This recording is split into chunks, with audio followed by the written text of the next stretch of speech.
ఉత్తరాంధ్ర అభివృద్ధికి చిహ్నంగా మారుతున్న భోగాపురం అంతర్జాతీయ విమానాశ్రయంలో ప్రత్యేక విమానాల సందడి మొదలైంది. కేంద్ర పౌర విమానయాన శాఖ ప్రకటించిన గడువు కంటే ముందే ఈ నూతన ఎయిర్పోర్ట్లో ప్రత్యేక విమానం ల్యాండ్ అవ్వడం విశేషంగా మారింది. న్యూఢిల్లీ నుంచి బయలుదేరిన ఈ ప్రత్యేక విమానంలో పలువురు కీలక రాజకీయ నాయకులు, ప్రజాప్రతినిధులు కలిసి ప్రయాణించారు. ఢిల్లీ నుంచి వచ్చిన ఈ ప్రత్యేక విమానంలో భీమిలి ఎమ్మెల్యే, మాజీ మంత్రి గంటా శ్రీనివాసరావు, అనకాపల్లి ఎంపీ సీఎం రమేష్తో పాటు రాష్ట్ర ఆరోగ్య శాఖ మంత్రి సత్యకుమార్, ఎమ్మెల్యే కామినేని శ్రీనివాస్ మరియు కాంగ్రెస్ మాజీ ఎంపీ కేబీవీ రామచంద్రరావు తదితరులు ఒకేసారి కాకతీయంగా ప్రయాణించి భోగాపురం చేరుకున్నారు. విమానాశ్రయంలో ల్యాండ్ అయిన నేతలకు స్థానిక వర్గాలు, అధికారులు ఘనస్వాగతం పలికారు.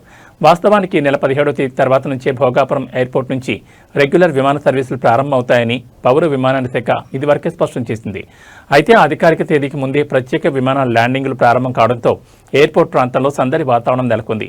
త్వరలోనే వాణిజ్య విమానాలు సైతం అందుబాటులోకి రానుండడంతో ఉత్తరాంధ్ర ప్రజలు హర్షం వ్యక్తం చేస్తున్నారు.